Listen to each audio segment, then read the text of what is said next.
Hello, and welcome to another journey through the gentle wonders of our natural world. Tonight, we're going to explore something truly magnificent, something that surrounds us every day, yet holds mysteries we're only beginning to understand. We're going to talk about trees. Before we begin, I'm always curious about the community we're building here together. If you're comfortable sharing, where in the world are you watching from tonight? Are you nestled in a city apartment with a single potted plant on your windowsill? Or perhaps you're in a home surrounded by forest, where the whisper of leaves is your constant companion? Drop a comment and let me know.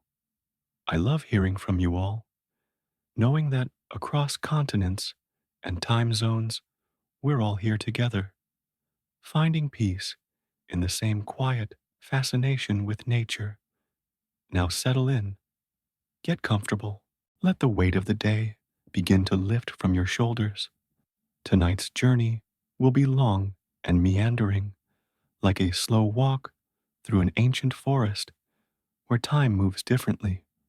We'll wander through facts and stories about trees, each one a soft stepping stone, deeper into relaxation, deeper into the embrace of sleep. Trees are among the oldest living beings on our planet. They were here long before us, standing witness to the passage of countless seasons, the rise and fall of civilizations, the slow dance of continents across the face of the earth. They are the silent guardians of our world, breathing when we breathe, drinking from the same rains, reaching toward the same sun. And yet, for all their familiarity, trees hold secrets that can fill us with wonder. There are approximately 73,300 species of trees on our planet. Can you imagine? 73,000 different expressions of the same fundamental idea. Reach up, reach down, connect earth to sky. And scientists believe that roughly 9,000 species remain undiscovered, hidden away in remote forests, waiting quietly to be found. Most of these undiscovered species are rare, living in only one place on Earth, tucked into the folds of tropical and subtropical regions, where biodiversity blooms in extraordinary abundance. Think about that for a moment. In our modern world, where we can see photographs of distant galaxies and peer into the microscopic world of cells, there are still thousands of tree species we haven't met. There are still forests where mysteries grow, where the canopy shelters secrets. It's a comforting thought, isn't it? That there are still wonders waiting. But let's begin our exploration, not with the exotic and unknown, but with something more fundamental. Let's talk about how trees are built, how they stand and grow and thrive. Because understanding the architecture of a tree is like learning to read a new language, one written in wood and water, in sap and sunlight. Nurasatru, the architecture of trees, a living cathedral. Every tree is a marvel of engineering, a structure that would make any architect weep with admiration. Let's start from the outside and work our way in, like peeling back layers to reveal the heart of something beautiful. The bark is the tree's skin, its armor against the world. Continually renewed from within, bark serves as the tree's first line of defense.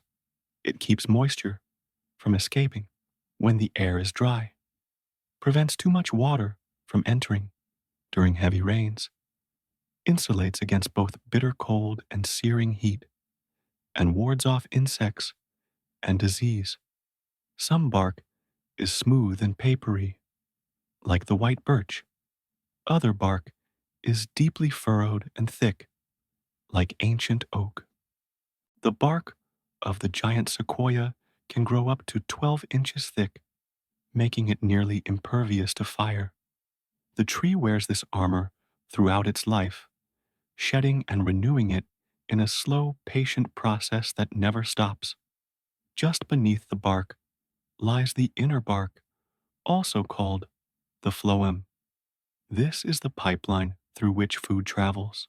The sugars created in the leaves during photosynthesis flow down through the phloem to feed every part of the tree from the highest twig to the deepest root.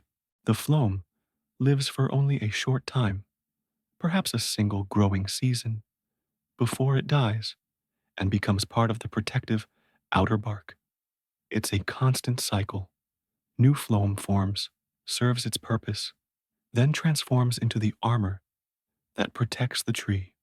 Between the phloem and the wood lies a thin, almost invisible layer that is perhaps the most important part of the tree, the cambium. This layer of cells is where all growth happens. The cambium is a factory of life, producing new bark cells on the outside and new wood cells on the inside. Every year, every season, the cambium adds another ring to the tree's story, another layer to its structure. The cambium responds to hormones called auxins, which are produced by leaf buds at the ends of branches. As spring arrives and buds begin to grow, auxins flow downward through the phloem, stimulating the cambium to wake from its winter rest and begin producing new cells. Inside the cambium lies the sapwood, the living wood of the tree. Sapwood is the tree's plumbing system, carrying water and dissolved minerals from the roots up to the leaves. In some trees, sapwood makes up most of the trunk. In others, only the outermost few rings remain alive and functional. The xylem cells that make up sapwood form long, hollow tubes that extend from root tip to leaf tip, creating a continuous column of water. This column is pulled upward by transpiration, the evaporation of water from leaves. As water molecules evaporate from tiny pores in the leaves, they pull more water up from below through a process called capillary action, where water molecules stick to each other and to the walls of the xylem tubes. At the very center of the tree lies the heartwood. Although dead, heartwood will not decay or lose strength while the outer layers remain intact. It is the tree's structural pillar, its spine. Heartwood is composed of hollow, needle-like cellulose fibers bound together by lignin, a natural glue so strong that wood becomes, in many ways, as strong as steel. A piece of heartwood 12 inches long and 1 inch by 2 inches in cross-section, set vertically, can support a weight of 20 tons. 20 tons, held up by dead cells filled with nothing but air and the memory of life. The leaves, those thin green miracles, are where the magic of photosynthesis happens. Each leaf is a solar panel, a factory, a lung, all in one. The surface area of a leaf is extraordinary. A single Douglas fir, with its narrow needles, can expose as much as 3 acres of chlorophyll surface to the sun. 3 acres on a single tree. The lobes, leaflets, and jagged edges of broad leaves aren't just decorative. They help evaporate the water used in food production, reduce wind resistance, and even provide drip tips that shed rain to prevent decay. And below ground, invisible to us, spread the roots. Tree roots are primarily found in the upper few feet of soil, but they spread far and wide. Most people believe that roots mirror the canopy above, staying within the drip line where rain falls from the outer edge of the tree's crown. But research has shown this is a myth. Roots grow well beyond the drip line, often extending 2 to 5 times the radius of the canopy, sometimes even more.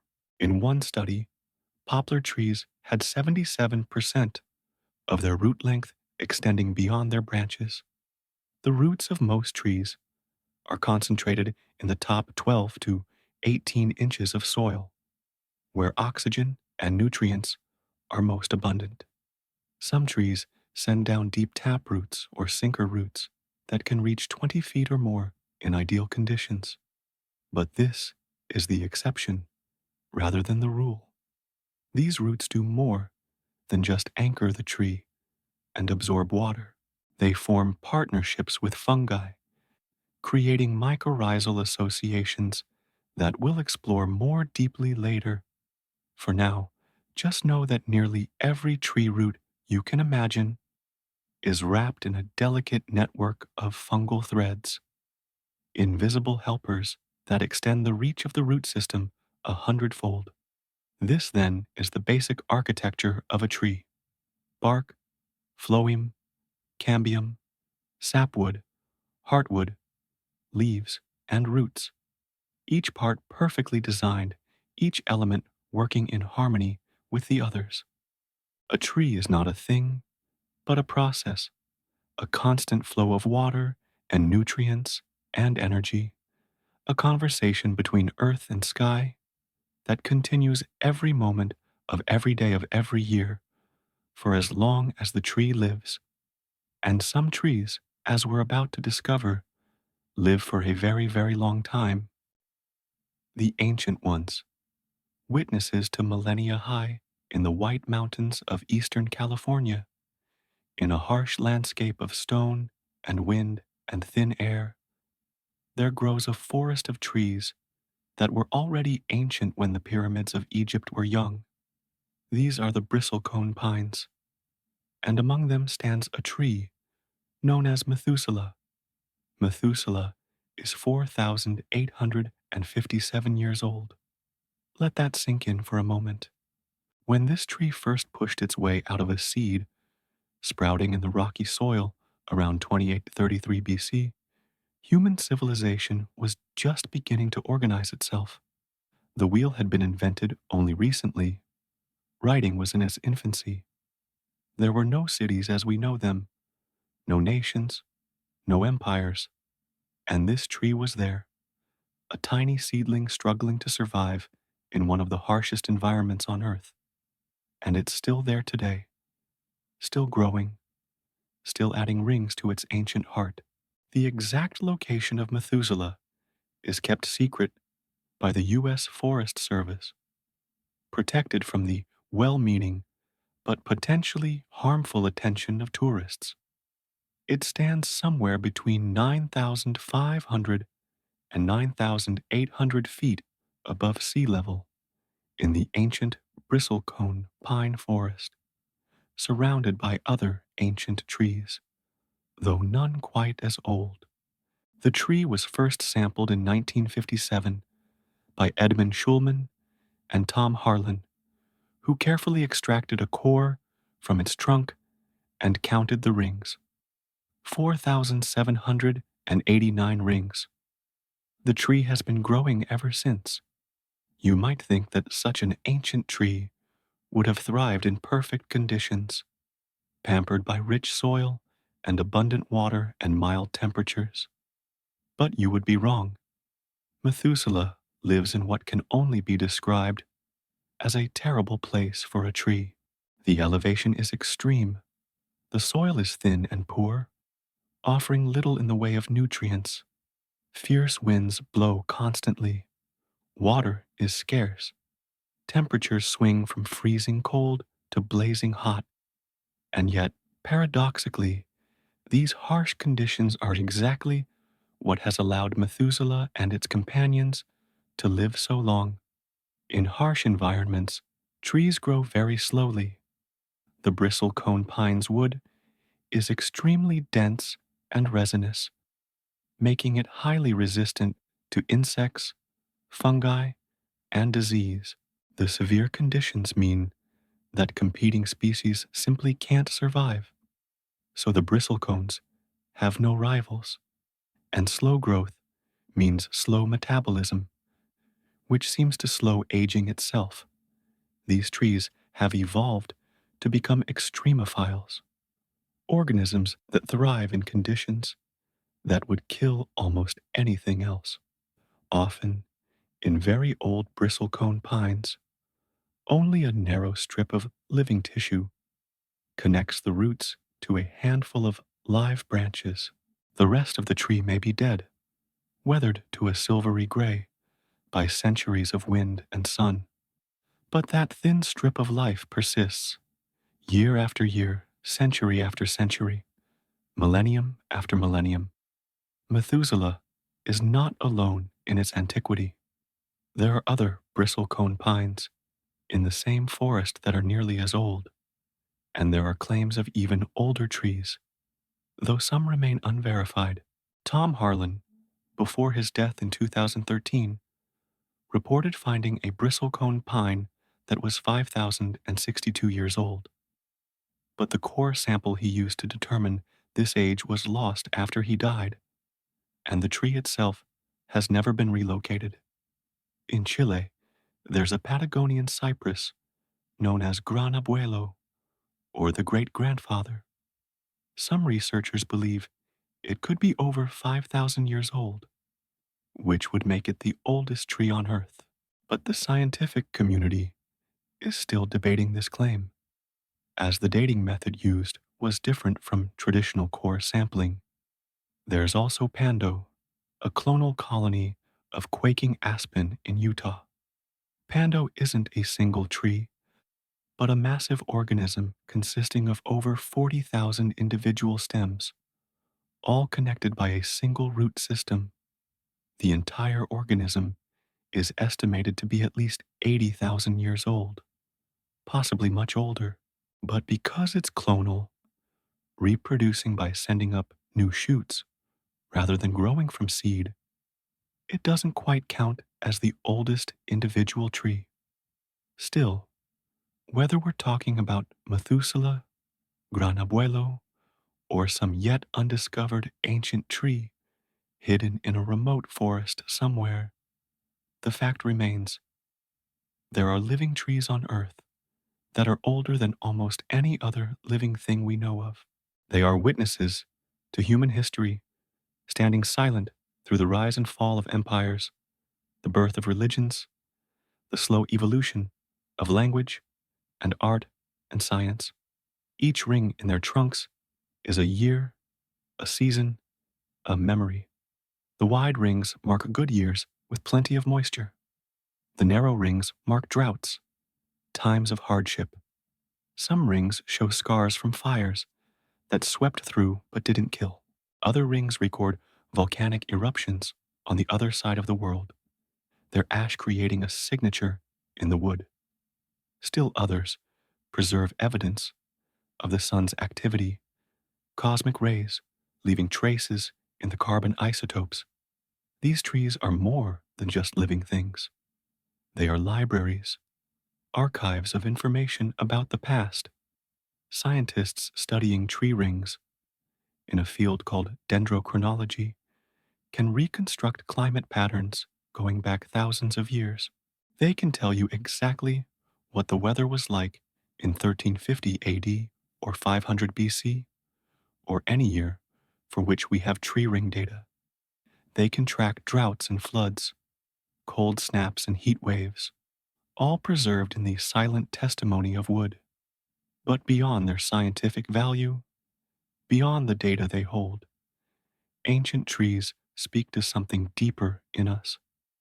They remind us that life, if given a chance, if allowed to persist, can achieve something approaching immortality. They teach us patience.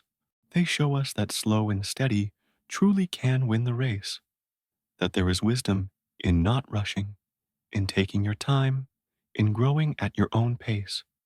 Imagine standing before Methuselah, if you could find it. Imagine placing your hand on bark that was already old when Rome was founded. Imagine looking up through twisted branches that have reached toward the same sun for nearly 5,000 years. What would you feel? What would you think about? Perhaps you would feel small, your own life a brief flicker in comparison, or perhaps you would feel connected, part of an unbroken chain of life stretching back to the very beginning. Both feelings would be true. Let's carry these thoughts with us as we turn our attention from the oldest trees to the tallest, from patient endurance to majestic height. Giants among us, the tallest trees on earth. If ancient trees teach us about time, then tall trees teach us about ambition, about the drive to reach ever upward, to claim the sky itself. Somewhere in a remote corner of Redwood National Park in Northern California, there stands a coast redwood that is the tallest tree in the world. Its name is Hyperion, named after a Greek titan who was known as the High One. Hyperion measures 380 feet and 9.7 inches tall. That's taller than the Statue of Liberty. It's taller than a 38-story building, and it's still growing. Hyperion was discovered in August 2006 by naturalists Chris Atkins and Michael Taylor. They were part of a team searching California's ancient redwood forests, using laser rangefinders and GPS to map and measure the tallest trees they could find. When they first measured Hyperion, it stood at 379 feet and 1.2 inches.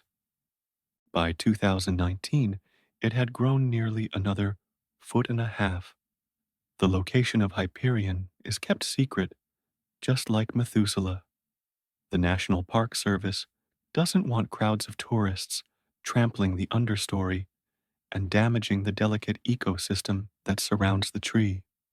If you try to bushwhack your way to it anyway, you could face a fine of $5,000 or up to 6 months in jail. The tree itself is more important than any individual person's desire to see it. Coast redwoods like Hyperion grow along a narrow coastal strip in Northern California and Southern Oregon, where the climate provides exactly what they need: abundant rainfall, cool temperatures, and the thick fogs that roll in from the Pacific Ocean. These fogs are crucial. During the dry summer months when rain is scarce, the trees absorb moisture directly from the fog through their needles. This fog drip can add the equivalent of 10 to 15 inches of rainfall per year to the forest floor, sustaining the trees and the entire ecosystem that depends on them. Redwoods can live for 2,000 years or more, and as they age, they develop some remarkable features. The bark of a mature redwood can be up to 12 inches thick, fibrous and spongy, incredibly resistant to fire. The bark contains little resin or pitch, so it doesn't burn easily. Many old-growth redwoods have survived multiple fires over the centuries, their trunks scarred, but their crowns intact.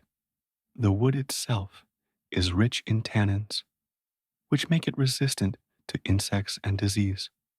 A fallen redwood log can lie on the forest floor for hundreds of years, slowly decomposing, providing habitat for countless organisms, but never completely rotting away. The persistence of redwood wood is legendary. When settlers first came to California, they found that redwood lumber could be used for buildings that would last for centuries without paint or treatment.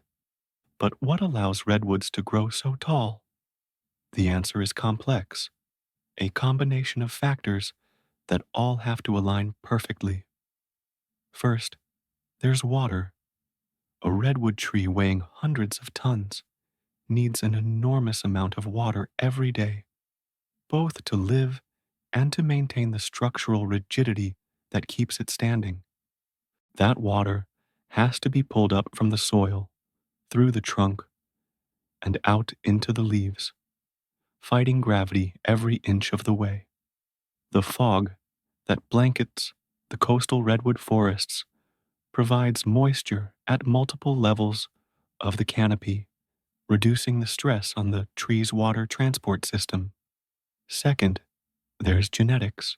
Coast redwoods have evolved specifically for this environment, developing root systems that spread wide rather than deep, anchoring the trees in the relatively shallow soils typical of their habitat. These roots interlock and sometimes even graft together with roots from neighboring trees, creating a mutual support network that helps the trees withstand the strong winds that blow in from the ocean. Third, there's time. Redwoods grow relatively fast when they're young, but they don't reach record heights quickly. Hyperion, despite being one of the tallest trees on Earth, is estimated to be only 600 to 800 years old, which is quite young for a redwood. It's still in its growth phase, still reaching upward. Given enough time and the right conditions, it could grow even taller. There are limits to height. However, scientists believe that coast redwoods probably can't grow much taller than around 400 feet due to the physics of water transport. As a tree grows taller, it becomes increasingly difficult to pull water from the roots all the way up to the top. Friction within the xylem tubes, the weight of the water column itself, and the increasing distance all work against the tree. At some point, the top of the tree simply can't get enough water, and growth stops. Hyperion isn't the only giant in Redwood National Park. The park is also home to Helios, the second tallest known tree at 377 feet, Icarus, the third tallest at 371 feet, and Daedalus at 363 feet. All these trees grow within the same general area, suggesting that the conditions there are particularly favorable for reaching extreme heights. But coast redwoods aren't the only tall trees in the world. The tallest tree on each continent tells its own story. In Australia, a mountain ash, eucalyptus, in Tasmania reaches 327 feet. In Asia, a yellow Meranti tree in Malaysia stands at 330 feet. In South America, a red angelum in Brazil's Amazon reaches 290 feet. In Africa, a miovo tree near Kilimanjaro National Park stands at 267 feet.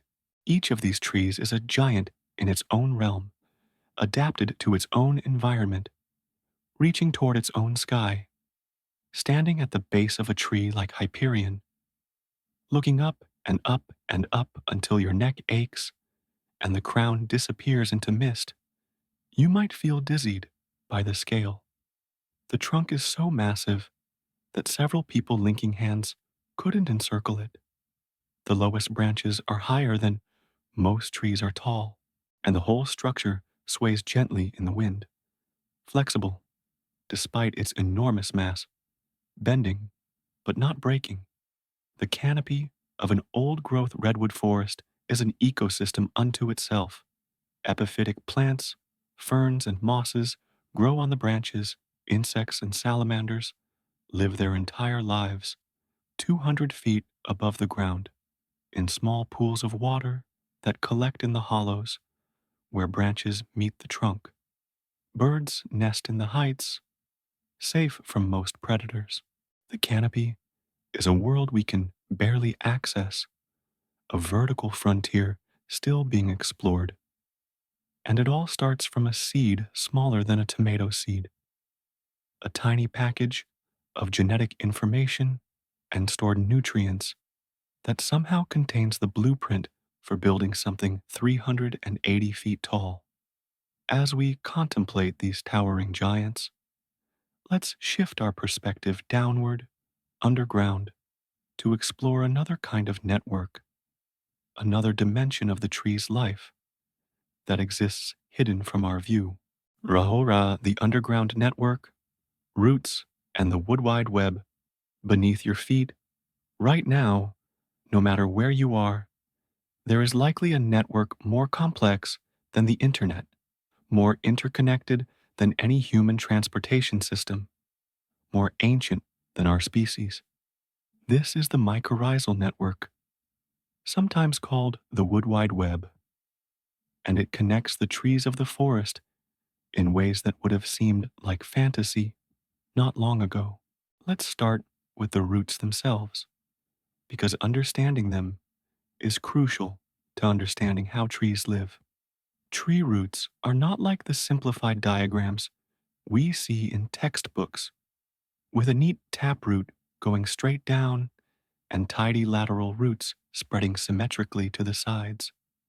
Real tree roots are chaotic, opportunistic, spreading wherever conditions are favorable, bypassing obstacles, exploiting pockets of moisture and nutrients, sometimes extending far beyond what seems possible. Most tree roots are shallow. 90 to 95% of a tree's root system is typically found in the top 3 feet of soil, with about 50% in the top 12 inches. This is where oxygen is most abundant, where nutrients accumulate, where the soil is most hospitable to life. Some trees can send roots deeper if conditions allow, particularly desert species searching for water. But for most trees in most places, the roots spread wide rather than deep. How wide? Much wider than you probably imagine. Studies have shown that tree roots commonly extend 2 to 5 times the radius of the tree's canopy, sometimes even more. So, a tree with a crown that spreads 30 feet across might have roots reaching 60 to 150 feet from the trunk in every direction. These roots form a massive disc in the upper soil, a hidden mirror of the visible tree above. And these roots are not alone. In the soil, wrapped around and interpenetrating nearly every tree root, there are fungi, specifically mycorrhizal fungi, from the Greek words meaning fungus root. These fungi form partnerships with trees, relationships so intimate and essential that neither partner can really thrive without the other. The fungi grow thread-like structures called hyphae, incredibly fine strands that spread through the soil, exploring every crack and crevice, extending far beyond where the tree's own roots can reach. A single fungal individual can have hyphae stretching for miles, creating a network of unimaginable complexity. The hyphae penetrate the soil, breaking down minerals and organic matter, absorbing nutrients and water. And here's where it gets interesting. These fungal networks don't just connect to one tree, they connect to many trees.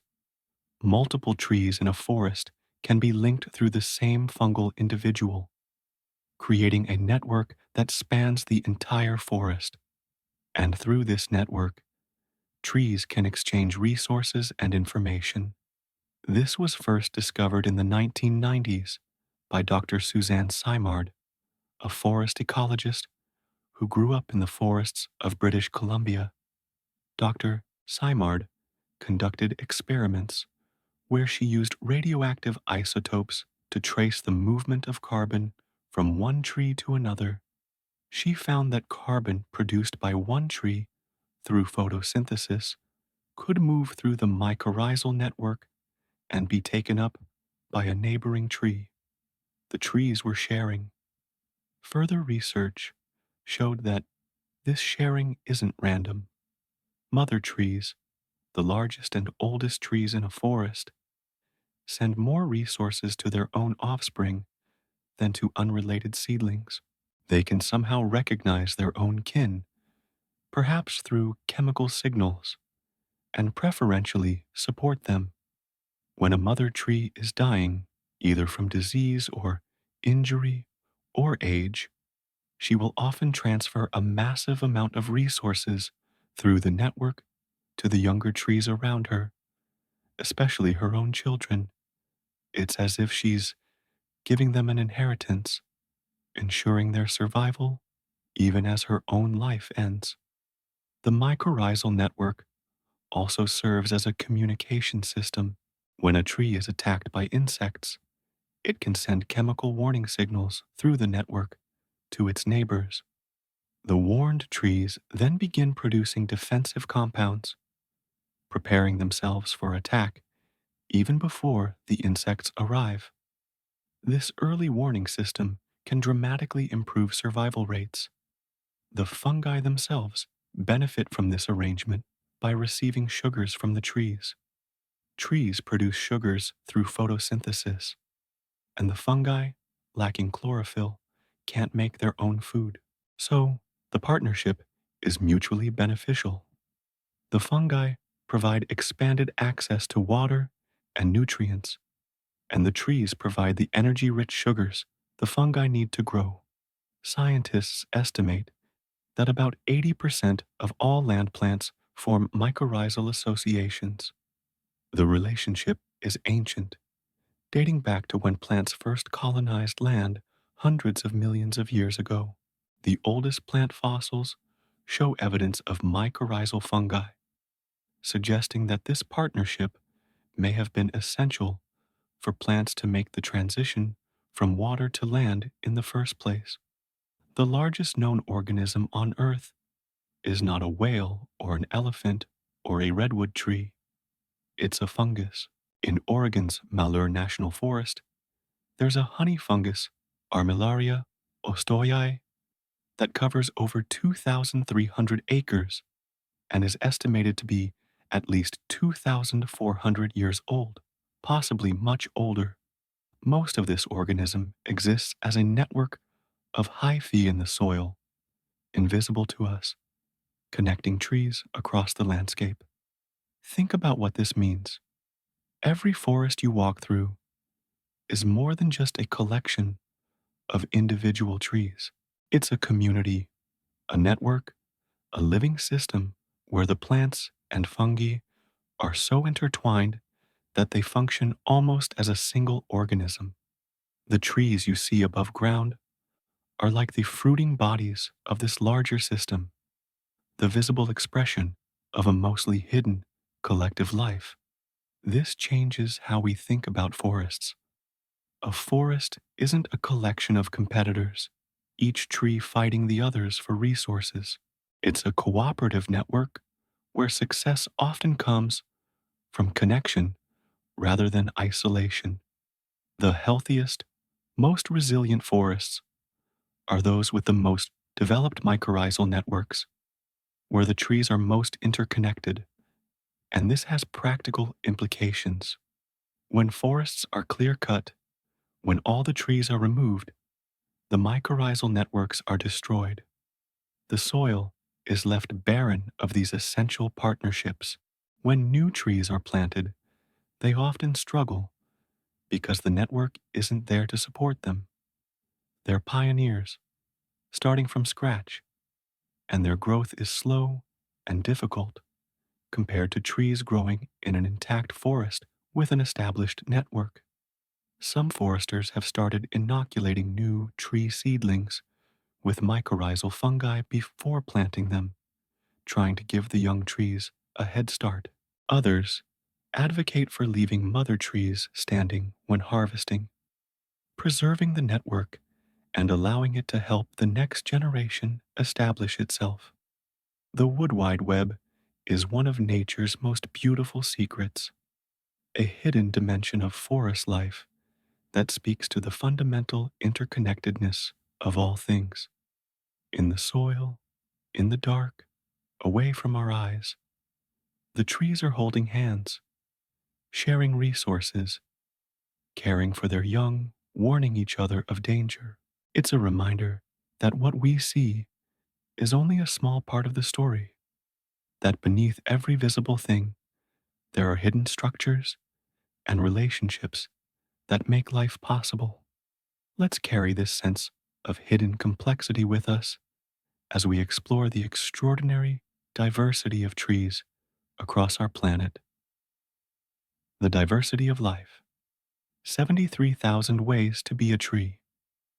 There are approximately 73,300 species of trees on Earth.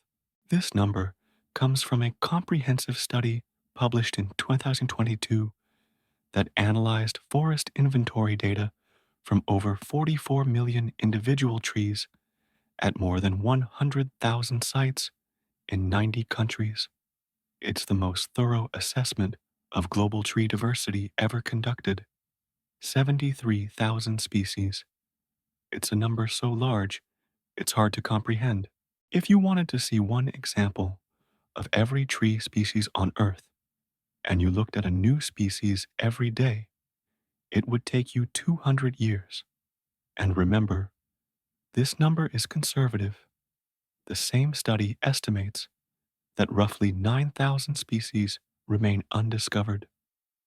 These unknown species are likely rare, endemic to small regions, hidden in tropical and subtropical forests that haven't been fully explored. Most of them are probably in South America, particularly in the Amazon basin and the Andes Amazon interface, where diversity is highest and exploration has been most limited. This extraordinary diversity isn't evenly distributed across the planet. The tropics and subtropics host the vast majority of tree species, with the highest concentrations in South America, Central America, Africa, Asia, and Oceania.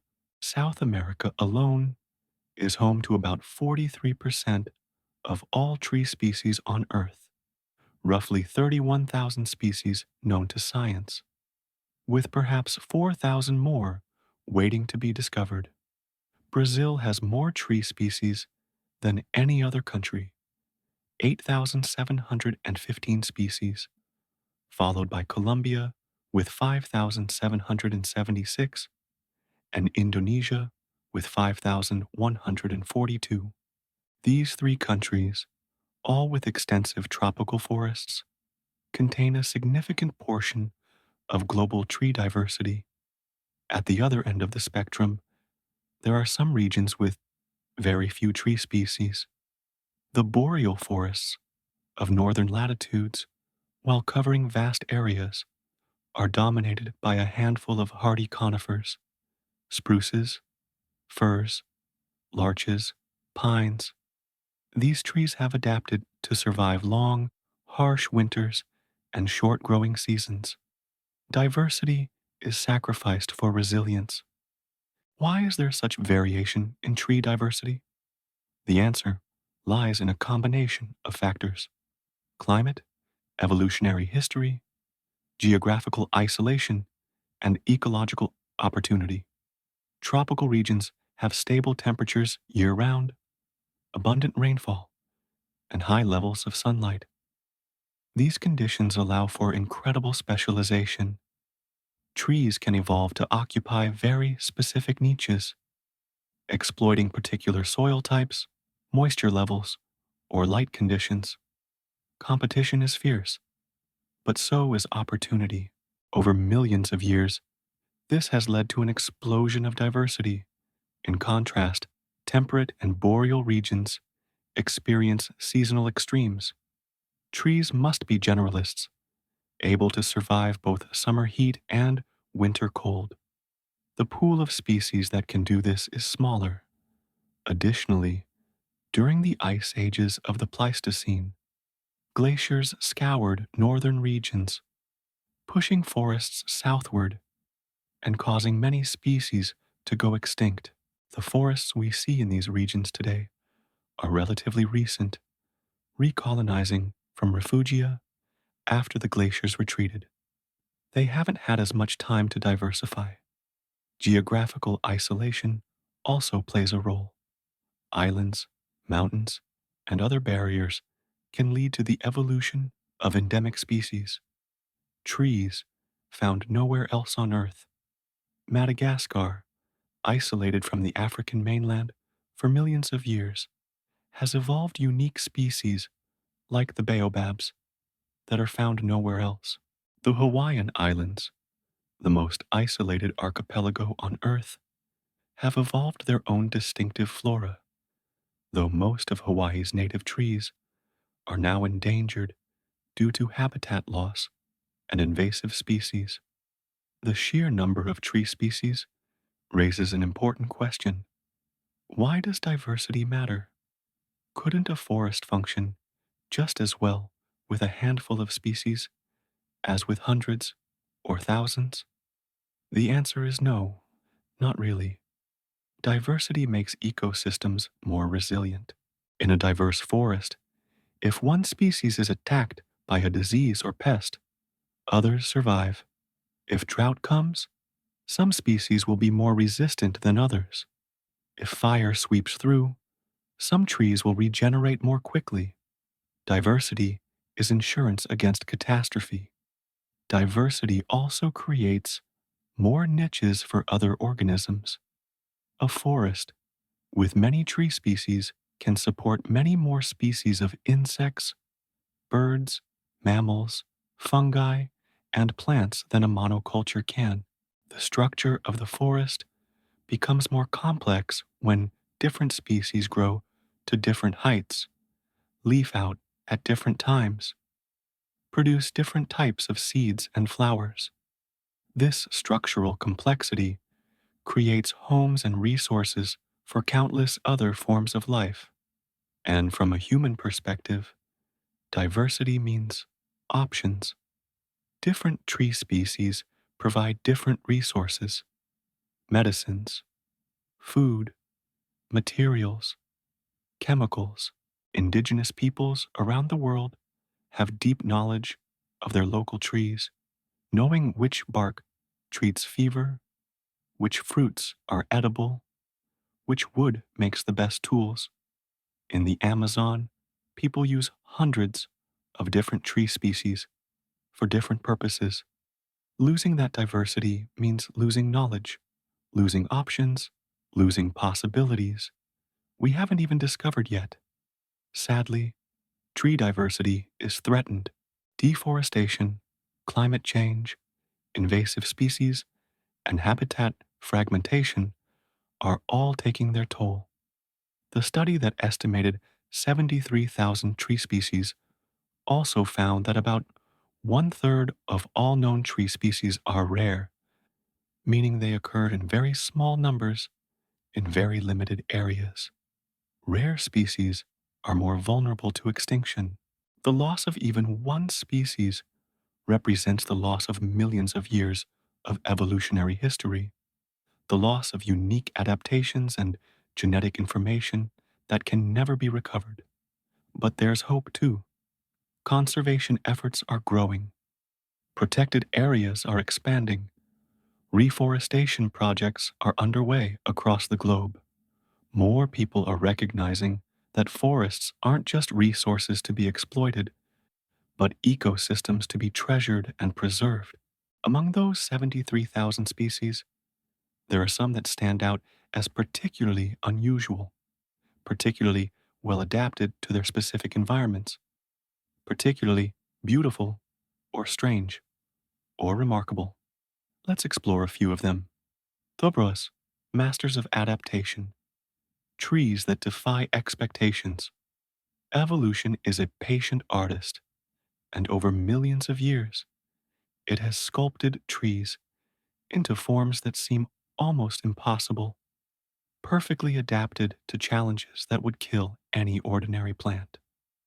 Consider the dragon blood tree, Dracaena cinnabari, which grows only on the island of Socotra, part of Yemen in the Arabian Sea.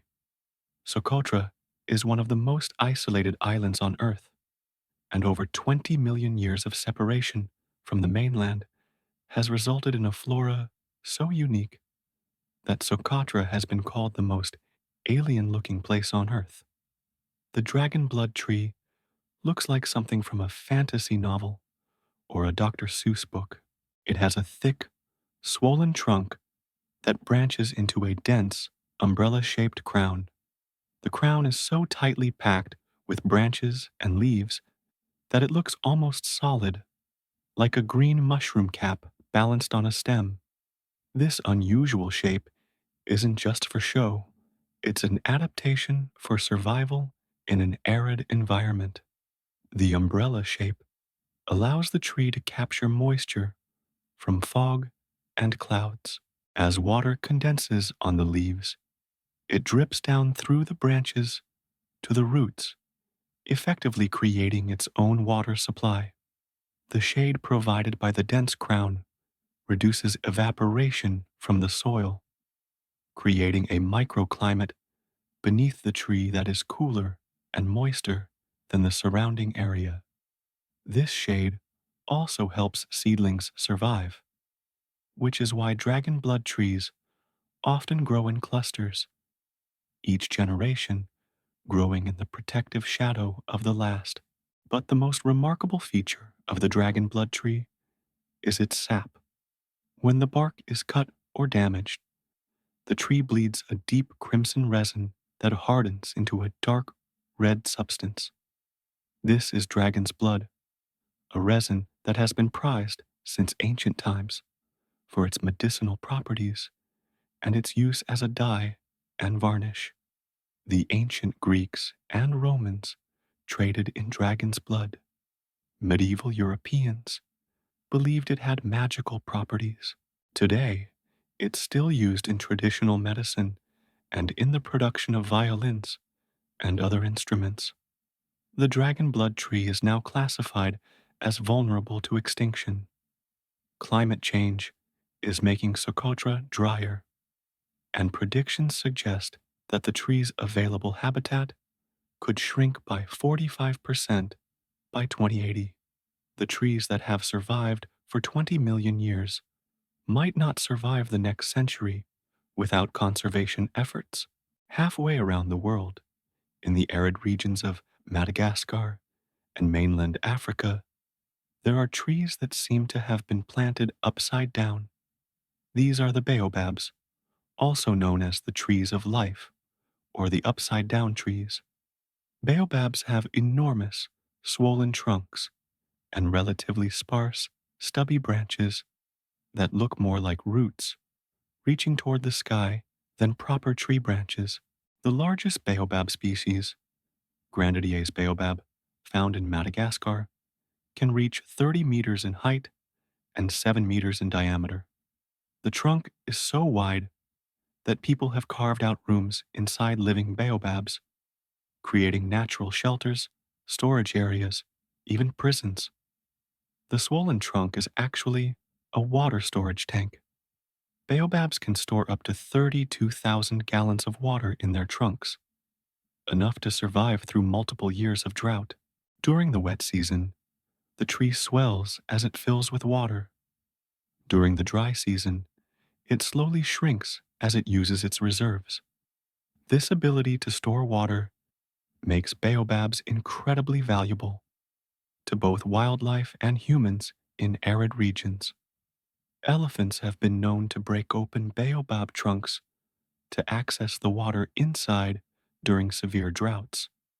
Baobabs can live for over 2,000 years, though dating them is difficult because they don't form clear annual rings like temperate trees do. Some of the oldest and largest baobabs in Africa have died in recent years, possibly due to climate change, altering rainfall patterns, and increasing drought stress. Every part of the baobab is useful to local people. The bark is pounded to make rope, mats, baskets, paper, cloth, and waterproof hats. The leaves are eaten as vegetables. The fruit, called monkey bread, is rich in vitamin C and other nutrients. The seeds are eaten or pressed for oil. Various parts of the tree are used in traditional medicine to treat ailments ranging from fever to asthma. In the Philippines, Indonesia, and Papua New Guinea, there grows a tree that might be the most colorful in the world, the rainbow eucalyptus, Eucalyptus deglupta. The trunk of this tree is a masterpiece of natural art, streaked with bands of green, blue, purple, orange, and maroon. These colors aren't painted on, they're the result of the tree's unique bark shedding process. Throughout its life, the rainbow eucalyptus continuously sheds its bark in long strips. As the outer bark peels away, it reveals the bright green inner bark underneath. This green bark contains chlorophyll and can actually photosynthesize, contributing to the tree's energy production. As the bark ages and is exposed to air, it gradually changes color, darkening through blues and purples and oranges to finally become brown before it peels off and the cycle begins again. At any given time, the trunk displays all these colors in vertical stripes, creating a rainbow effect. Rainbow eucalyptus can grow up to 200 feet tall in its native habitat, making it one of the tallest flowering plants in the world. It grows in tropical rainforests where rainfall is abundant year round, very different from most other eucalyptus species, which are adapted to the dry climate of Australia. In the deserts of the southwestern United States and Mexico, the Joshua tree, Yucca brevifolia, stands as a symbol of resilience in harsh conditions. Despite its name, the Joshua tree isn't actually a tree in the technical sense. It's a large yucca, a member of the asparagus family, but it grows tall and woody and lives for hundreds of years, so people call it a tree anyway.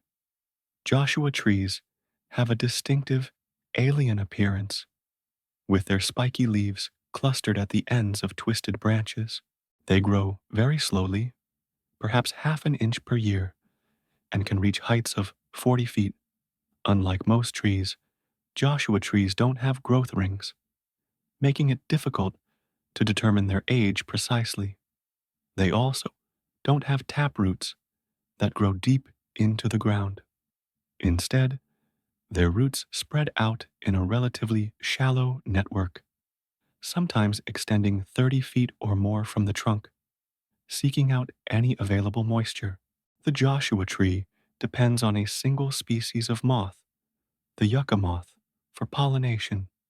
The moth and the tree have co-evolved over millions of years into a perfectly synchronized partnership.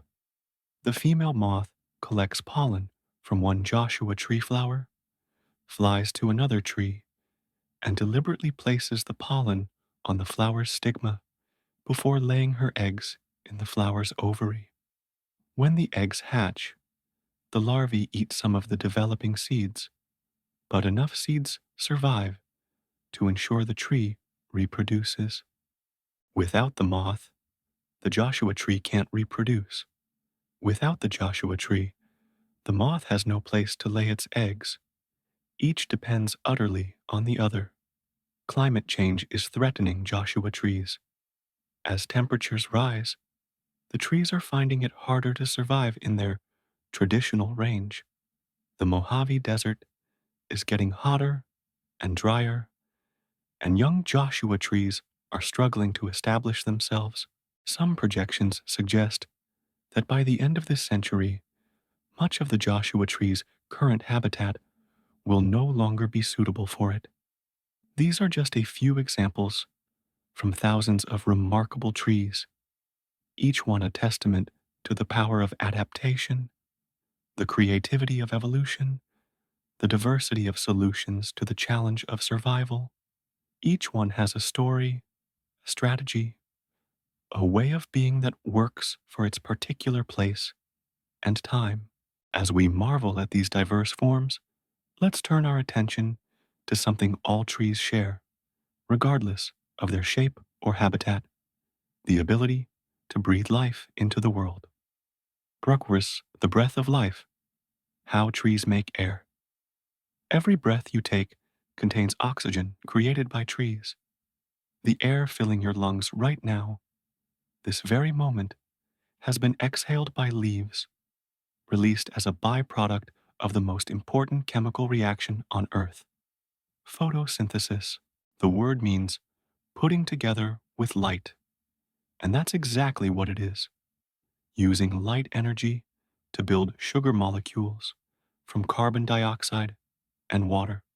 The process happens in the leaves, inside tiny structures called chloroplasts. Chloroplasts contain chlorophyll, the green pigment that gives leaves their color and allows them to capture light energy. When sunlight strikes a leaf, chlorophyll molecules absorb photons, packets of light energy. This energy is used to split water molecules into hydrogen and oxygen. The oxygen is released into the air as a waste product. The hydrogen is combined with carbon dioxide drawn from the air to create glucose, a simple sugar that provides energy for the tree. The chemical equation for photosynthesis looks simple: carbon dioxide plus water plus light energy yields glucose plus oxygen. But the actual mechanism is extraordinarily complex, involving dozens of steps, multiple proteins, electron transport chains, and molecular machines that would make any engineer weep with admiration. Here's the beautiful thing: this process, photosynthesis, is the foundation of nearly all life on Earth. The glucose produced by trees and other plants is food not just for the tree itself, but for everything that eats plants, and everything that eats the things that eat plants. The energy captured from sunlight flows through the entire food web, supporting life at every level. And the oxygen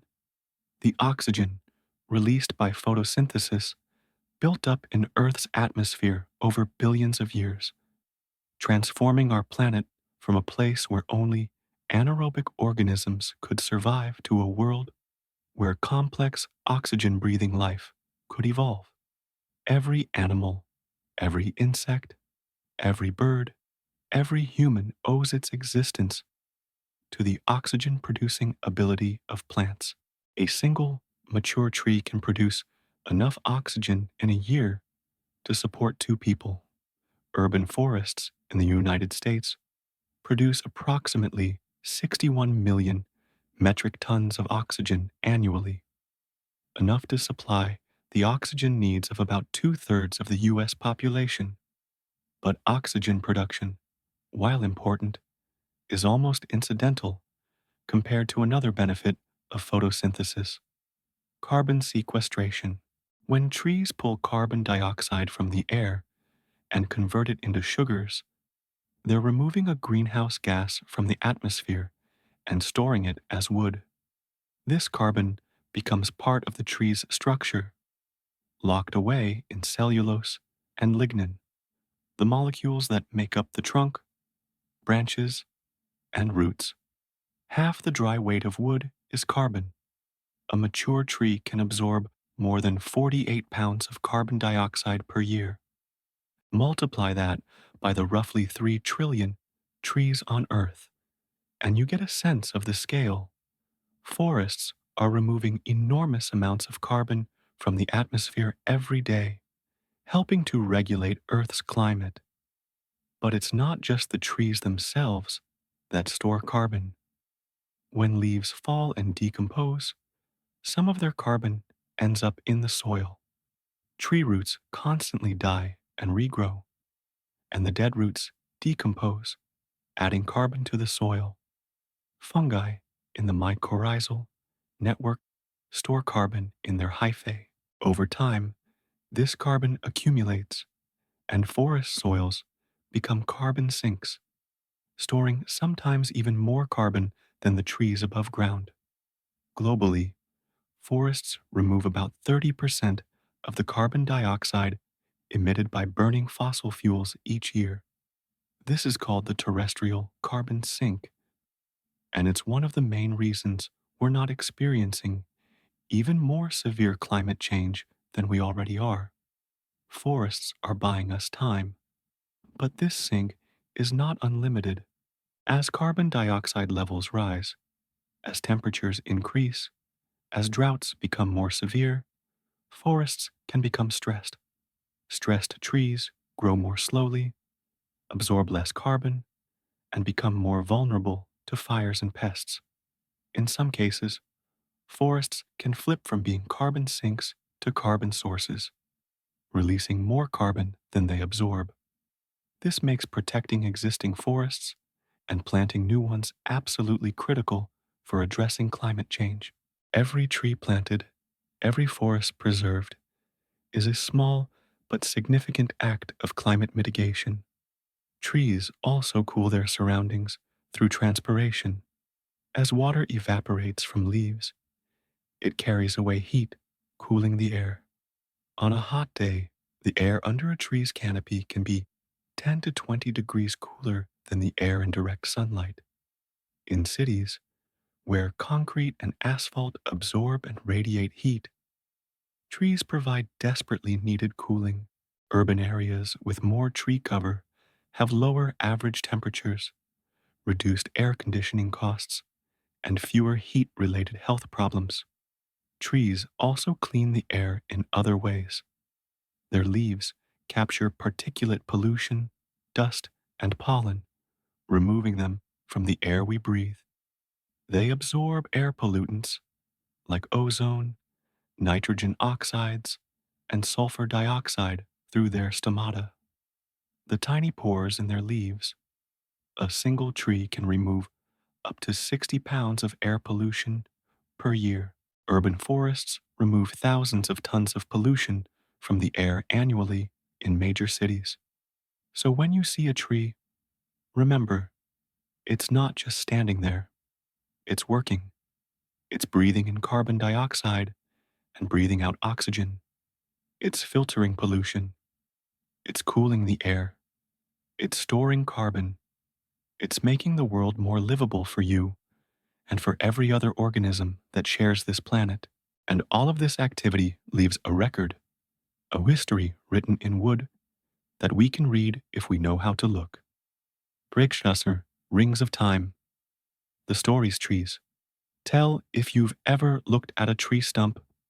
You've seen the rings, concentric circles spreading out from the center like ripples on a pond. Each ring represents 1 year of growth, a band of light wood formed in the spring and early summer, followed by a band of dark wood formed in late summer and fall. The study of tree rings is called dendrochronology, from the Greek words for tree, time, and study. It's a science that allows us to determine the exact age of a tree, to reconstruct past climates, to date ancient buildings, and to understand how forests have changed over time. Here's how it works. During the growing season, which in temperate climates runs from spring to fall, the tree adds a layer of new wood just beneath the bark. This is done by the cambium, that thin layer of dividing cells we talked about earlier. In spring, when water is abundant and growth is rapid, the cambium produces large, thin-walled cells that appear light in color. This is called early wood or spring wood. As summer progresses and growth slows, the cambium produces smaller, thicker-walled cells that appear darker. This is called late wood or summer wood. The transition from the dark late wood of 1 year to the light early wood of the next creates a visible boundary, the ring we see on a cross-section of the trunk. By counting these rings, we can determine how many years the tree has grown. But tree rings tell us much more than just age. The width of each ring reflects the growing conditions that year. A wide ring means it was a good year, with plenty of water and favorable temperatures.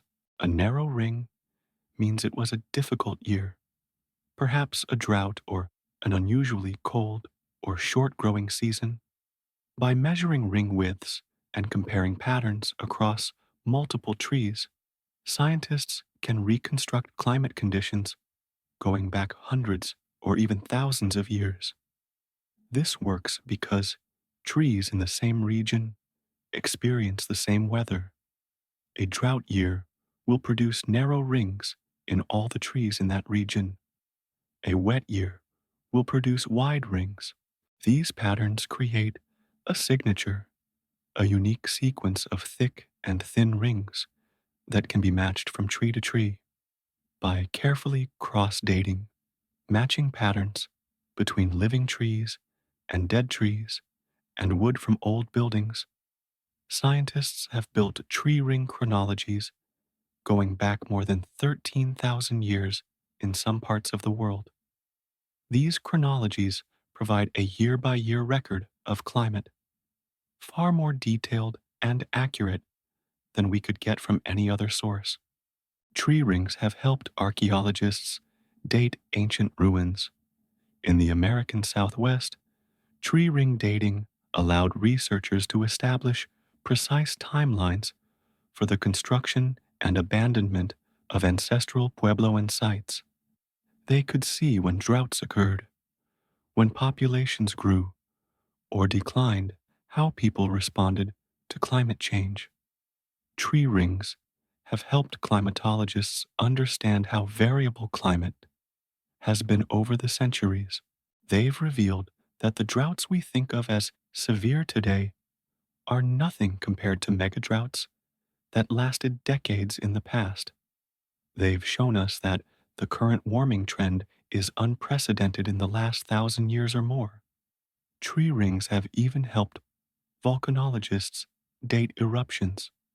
Major volcanic eruptions inject ash and sulfur into the stratosphere, which blocks sunlight and cools the planet. This cooling is recorded in tree rings as frost damage or especially narrow rings. By looking at the tree ring data from around the world, scientists can identify the exact year of major eruptions, even ones that occurred before written records began. Not all trees are equally good for dendrochronology. The best species for study are those that grow in environments where some limiting factor, usually water or temperature, varies from year to year. Trees growing in these marginal conditions are sensitive to annual variations and produce clear ring patterns. Oak is considered one of the most reliable species, with not a single known case of a missing ring. Some species, like pine and alder, occasionally skip a year or produce double rings, which can complicate analysis. The oldest continuous tree ring chronology in the world comes from bristlecone pines in California, the same species that includes Methuselah. Because these trees can live for thousands of years, and because dead trees can remain standing for thousands of years more, scientists have been able to match rings from living trees to dead trees to ancient wood fragments, building a chronology that extends back more than 11,000 years. Tree rings also record other events: fires that scarred but didn't kill the tree, insect outbreaks that defoliated the tree and slowed its growth, floods that killed some roots, landslides that tilted the trunk. Each event leaves its mark, story written in wood. In recent decades, scientists have developed new techniques for reading tree rings. They can measure not just the width of rings, but also their density, their chemical composition, their isotope ratios. Each of these provides different information. Stable isotopes of carbon and oxygen in the wood can reveal information about temperature, precipitation, and atmospheric conditions when the ring was formed.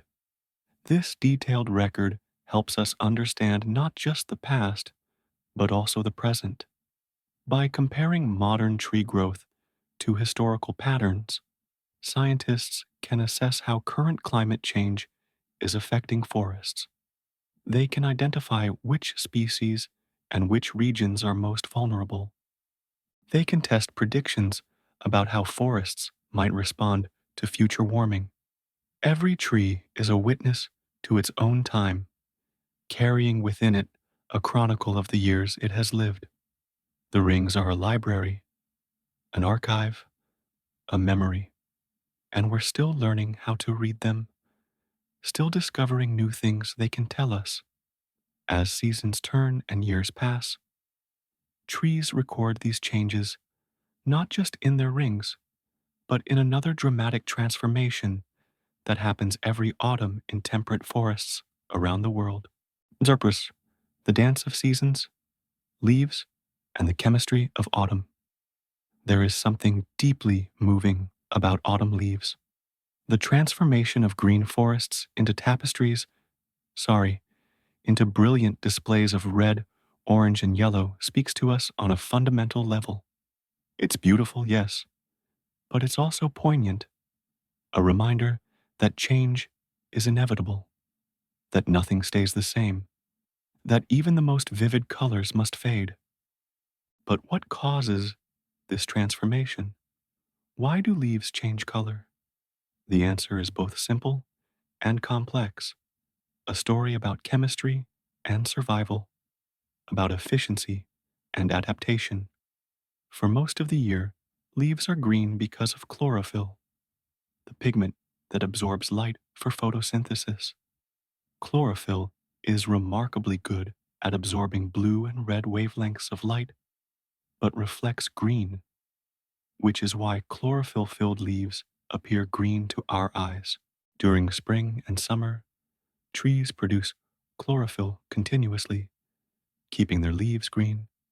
But as autumn approaches, as days grow shorter and temperatures drop, trees begin to prepare for winter. Deciduous trees, those that shed their leaves, start to shut down their food production systems. Why waste energy maintaining leaves when the cold season is coming, when water in the soil will freeze and become unavailable, when ice crystals could damage delicate leaf tissue? The tree begins to form a special layer of cells at the base of each leaf stem, where it connects to the branch. This is called the abscission layer, and it will eventually seal off the leaf and cause it to fall. But before the leaf falls, the tree does something clever. It reabsorbs as many nutrients as possible from the leaf, pulling nitrogen, phosphorus, and other valuable elements back into the branch and trunk to be stored for winter and reused in spring. As the tree stops producing new chlorophyll and breaks down the chlorophyll already in the leaves, the green color fades, and as it fades, other colors that were present in the leaf all along but hidden by the green become visible.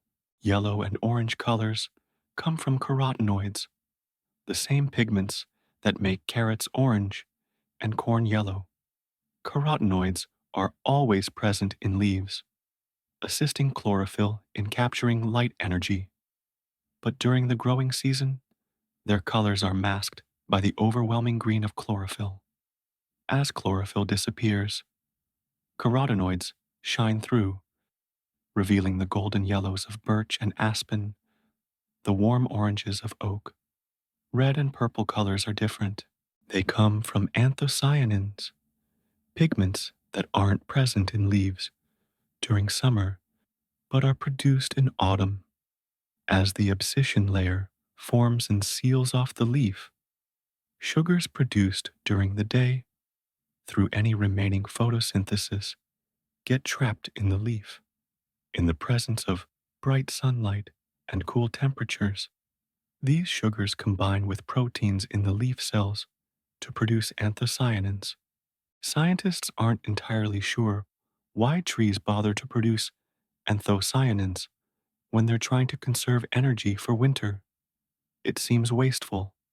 One theory is that anthocyanins protect the leaf from light damage during the period when it's still attached to the tree but no longer photosynthesizing efficiently, allowing the tree more time to reabsorb nutrients. Another theory suggests that the red color might serve as a warning to insects, signaling that These leaves have high levels of defensive compounds and aren't worth eating. Whatever the reason, the result is spectacular. Maples turn brilliant red, dogwoods become scarlet. The mixture of yellow, orange, and red creates an almost infinite variety of autumn hues. The intensity and timing of fall colors depend on weather. The brightest colors occur when autumn days are bright and sunny, and nights are cool but not freezing. Sunny days promote sugar production and anthocyanin formation. Cool nights prevent sugars from moving out of the leaves, trapping them where they can form pigments. If it's too warm, colors will be dull. If there's an early hard frost, the leaves will turn brown and fall before developing vivid colors. Drought during late summer can also affect fall colors. Stressed trees may drop their leaves early or produce less vibrant colors. Conversely, a wet growing season, followed by ideal autumn weather, produces the most spectacular displays. Different tree species show different colors based on their chemistry. Some, like most oaks, display browns because they have high levels of tannins, bitter compounds that remain after other pigments have broken down. Tannins are the same compounds that give tea and red wine their astringency. Eventually, all the reabsorbed nutrients having been pulled back into the tree, the abscission layer completes its work. The cells, at the base of the leaf, stems seal off completely, cutting the leaf's water supply. The leaf, now dead, hangs by a few fragile cells. A gust of wind, a drop of rain, even its own weight is enough to break the connection. The leaf falls, spiraling down to join millions of others on the forest floor. And the fallen leaves are far from useless. They form a mulch that insulates the soil, protects roots, and provides habitat for countless insects and other invertebrates. As they decompose, they release nutrients back into the soil, feeding the tree that shed them and all the other plants growing nearby. The layer of leaf litter is itself an ecosystem, home to bacteria, fungi, arthropods, and worms, all working to break down organic matter and cycle nutrients. In tropical regions, where temperatures remain warm year-round and there are no seasonal cues, trees don't have synchronized leaf drop.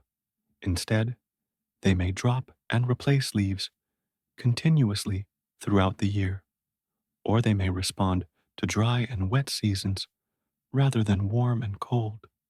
Some tropical trees are deciduous, dropping their leaves during the dry season to conserve water, then releafing when the rains return.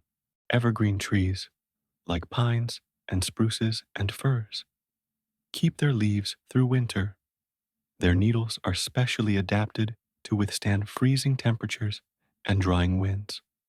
They have thick, waxy coatings that reduce water loss, small surface areas that minimize exposure to wind, and special proteins that prevent ice crystals from damaging their cells. By keeping their leaves year-round, evergreens can photosynthesize whenever conditions allow, even on mild winter days, giving them an advantage in cold climates. The cycle of seasons, the leafing out in spring, the green abundance of summer, the brilliant transformation of autumn, the bare branches of winter, is one of the great rhythms of temperate forests. It's a pulse, a heartbeat, a recurring pattern that connects each year to the next, each generation to the last. And through all these seasons, through all these changes, trees stand rooted in place, unable to move, but nonetheless dynamic, responsive, alive. The silent supporters, roots, benefits, and the gifts. Trees give. We've talked about how roots spread wide, how they form networks with fungi, how they anchor the tree. But let's delve a bit deeper into what roots actually do, how they function, and what they mean for the world around them. Tree roots perform three essential functions. They absorb water and nutrients from the soil, they anchor the tree against wind and gravity, and they store energy reserves for times when photosynthesis isn't possible. Like winter, the root system of a tree is often larger than the above ground portion. While the tree's canopy might spread 30 feet across, the roots might extend 60 feet or more in every direction, creating a network that covers thousands of square feet. The total length of all the roots, including the tiniest rootlets, can extend for hundreds or even thousands of miles in a large tree. Most of the absorption happens in the finest roots, called feeder roots or rootlets, which are only a fraction of a millimeter in diameter. These roots are covered with even tinier root hairs, single-celled extensions that increase surface area enormously. A single plant can have billions of root hairs, creating a surface area that exceeds that of all the leaves combined. These root hairs are in direct contact with soil particles, absorbing water through osmosis and pulling dissolved minerals like nitrogen, phosphorus, and potassium into the tree. The partnership with mycorrhizal fungi extends the reach of the root system even further, with fungal hyphae exploring spaces too small for roots to penetrate. Water absorbed by roots travels upward through the xylem, pulled by transpiration in the leaves. But the system also works in reverse to some extent. During foggy or humid nights, trees can absorb moisture through their leaves and bark, a process called foliar uptake. Some trees, like the dragon blood trees we discussed earlier, rely heavily on this ability to survive in arid environments. The structural roots, the large woody roots close to the trunk, provide stability. These roots don't absorb much water or nutrients, but they're crucial for keeping the tree upright. The root plate, the disc of roots immediately around the base of the trunk, provides most of the anchorage. Depending on the species and soil conditions, this root plate can extend 10 to 20 feet or more from the trunk. Trees in wet soils or shallow soils often develop buttress roots, flared extensions at the base of the trunk that provide additional support. Tropical trees frequently have massive buttresses that can rise 10 feet or more up the trunk. In waterlogged soils where oxygen is scarce, some trees develop specialized aerial roots. Bald cypress trees growing in swamps send up knobby projections called cypress knees, which are thought to help the roots breathe. Mangrove trees have elaborate systems of aerial roots that not only allow the tree to breathe, but also filter out salt from seawater, allowing the tree to thrive in an environment that would kill most plants. The benefits trees provide extend far beyond their own needs. Trees are ecosystem engineers, organisms that modify their environment in ways that benefit many other species. A single large tree can provide habitat for thousands of organisms. The canopy is home to birds, squirrels, insects, lichens, mosses, and ferns. The trunk provides nest sites for woodpeckers, shelter for bats, and hunting grounds for spiders. The roots create a complex underground structure that shelters mammals, reptiles, and countless invertebrates. Fallen logs continue to provide habitat long after the tree has died, hosting fungi, insects, salamanders, and small mammals. Trees also moderate the environment around them. Their canopies intercept rainfall, reducing erosion. Their roots hold soil in place, preventing landslides. They release water vapor through transpiration, increasing humidity and often triggering rainfall. In fact, some of the rain that falls in the Amazon rainforest is moisture that was previously transpired by trees, recycled through the atmosphere in a continuous loop. Trees clean water as well as air. As rainwater filters through the soil and past tree roots, the roots and their associated fungi absorb many pollutants, breaking them down or storing them. Urban forests play a significant role in filtering stormwater runoff, reducing the amount of pollution that reaches rivers and lakes. For humans specifically, trees provide countless benefits. We use wood for building, for fuel, for paper, for countless products. We harvest fruits, nuts, resins, rubber, medicines, and dyes from trees. We use shade trees to cool our homes and reduce energy costs. We plant trees in cities to improve air quality, reduce noise pollution, and enhance property values. But beyond material benefits, trees provide something less tangible, but equally important. They improve our mental health. Studies have shown that spending time around trees reduces stress, lowers blood pressure, improves mood, and enhances cognitive function.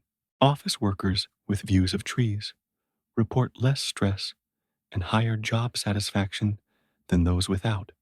Hospital patients who can see trees from their windows recover faster and need less pain medication. There's even a Japanese practice called forest bathing, Shinrin Yoku, which involves spending mindful time in forests, specifically for health benefits. Research has shown that forest bathing can boost immune function, reduce inflammation, and improve overall well being. Trees connect us to nature, to the cycles of seasons, to something larger than ourselves. They remind us that we're part of an ecosystem, not separate from it. They offer beauty, shade, shelter, and solace. They're companions, witnesses, silent friends, and they ask very little in return, just space to grow, water to drink, light to capture, and perhaps, if we're wise, our protection. Closing reflections, the quiet wisdom of trees. We've wandered together through forests of facts, exploring trees from their deepest roots to their highest branches, from the smallest seedling to the oldest living thing on earth. We've learned about architecture and chemistry, about communication and cooperation, about diversity and adaptation. But perhaps the most important thing to take away from all of this isn't any single fact. It's a sense of wonder, a renewed appreciation for these silent giants that share our world. Trees have been here far longer than we have. They've witnessed the entire span of human history, from our earliest ancestors walking the African savanna to the global civilization we've built today. They've survived ice ages and meteor impacts, continental drift, and climate change. They've adapted, evolved, endured, and they continue to give, asking nothing in return but the chance to exist. Every tree standing is a small miracle, a success story in the endless competition of life. Every ancient tree is a library of history. Every forest is a cathedral of biodiversity, a community of life more complex than we can fully comprehend. We live in a time when trees are under threat as never before. Deforestation proceeds at alarming rates. Climate change is stressing forests worldwide, but we also live in a time when more people than ever understand the value of trees. When conservation efforts are growing, when the simple act of planting a tree has become a symbol of hope for the future. If you found peace in this exploration, if you felt your breathing slow and your thoughts quiet as we've wandered through forests together, consider supporting those who work to protect trees. Consider planting a tree yourself, even if it's just a small one in a pot. Consider spending time with trees, touching bark, listening to leaves, breathing air made fresh by their presence. And if you enjoyed this journey, please consider liking this video and subscribing to the channel. Your support helps me create more content like this, more opportunities to explore the gentle wonders of our natural world together. Thank you for being here. Thank you for caring about trees, about nature, about the beautiful, complex, interconnected web of life that sustains us all. Sleep well, dear friend. Dream of forests, of leaves whispering in wind, of roots reaching through dark soil toward water, of patient growth measured not in hours or days, but in rings, in seasons, in centuries. The trees are out there, standing in the night, breathing quietly, living their slow, magnificent lives. And tomorrow, they'll still be there, and so will we, connected to them and to each other through the air we share, the ground beneath our feet, the sky above us all. Good night.